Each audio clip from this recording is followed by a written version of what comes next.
Subscribe करें और देखें फ्राइडे, एक दिल दहला देने वाली हॉरर स्टोरी। बिना घबराए बेल आइकॉन प्रेस करना ना भूलें।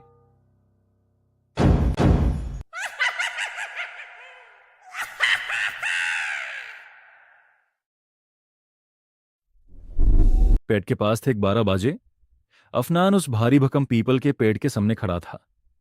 चारों तरफ इतना सन्नाटा था कि उसकी अपनी सांसें उसे साफ सुनाई दे रही थी।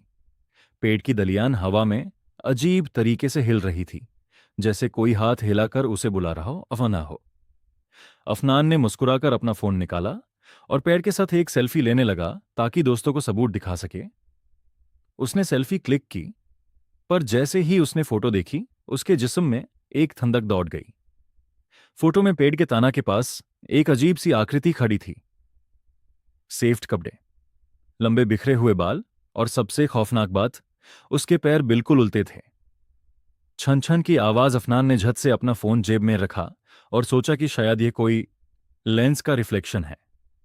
पर जैसे ही वो बाइक की तरफ मुड़ा, पेड़ के ऊपर से एक अजीब सी भरी और हल्की हंसी गूंजी। हे। सत ही हवा में घुंघरुओं की छन छन आवाज आने लगी।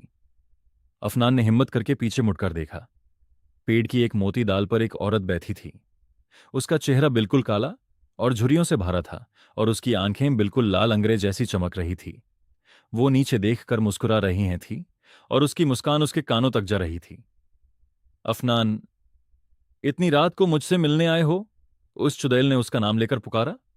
आवाज इतनी भयानक थी जैसे कई लोग एक साथ बोल रहे हों। भाग दौड़ अफनान का सारा घमंड एक पल में चूर चूर हो गया।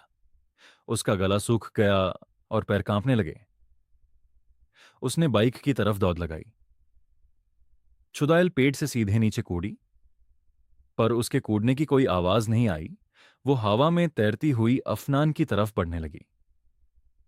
अफनान ने किसी तरह बाइक स्टार्ट की और एक्सेलरेटर पूरा घुमाए दिया। बाइक तेज रफ्तार से आगे बढ़ी, पर पीछे से घुंघरुओं की आवाज लगातार पास आती जा रही थी। उसने साइड मिरर में देखा। वो चुड़ैल हवा में उड़ती हुई उसकी बाइक के बिल्कुल पीछे थी और उसके लंबे नखून वाले हाथ अफनान की पीठ को छूने ही वाले थे। अफनान, रुक जाओ, अभी तो बातें बाकी हैं, वो चिल्लाई।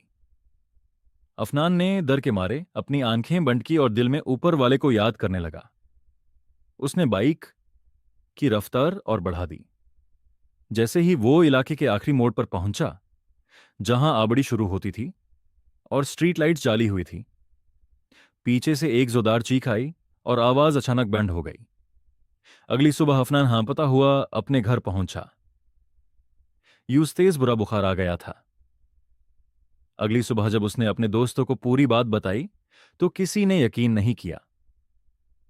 तब अफनान ने अपना फोन निकाला और वही सेल्फी दिखाई। फोटो में चुड़ैल तो साफ दिख ही रही थी, पर जब उन्होंने फोटो को ध्यान से जूम किया तो पेड़ के तना पर एक गहरा स्क्रैच खोंच कर लगा था, जहां खून से लिखा था, अफनान, तुमने आधा रास्ता तय किया, बाकी का आधा मैं तय करूंगी। कहते हैं उस रात के बाद से अफनान ने कभी रात को अकेले निकलना तो दूर, शीशे में भी अकेले देखना छोड़ दिया, क्योंकि यूं लगता है कि उस चुड़ैल का साया अब भी उसके आसपास ही घूम रहा है।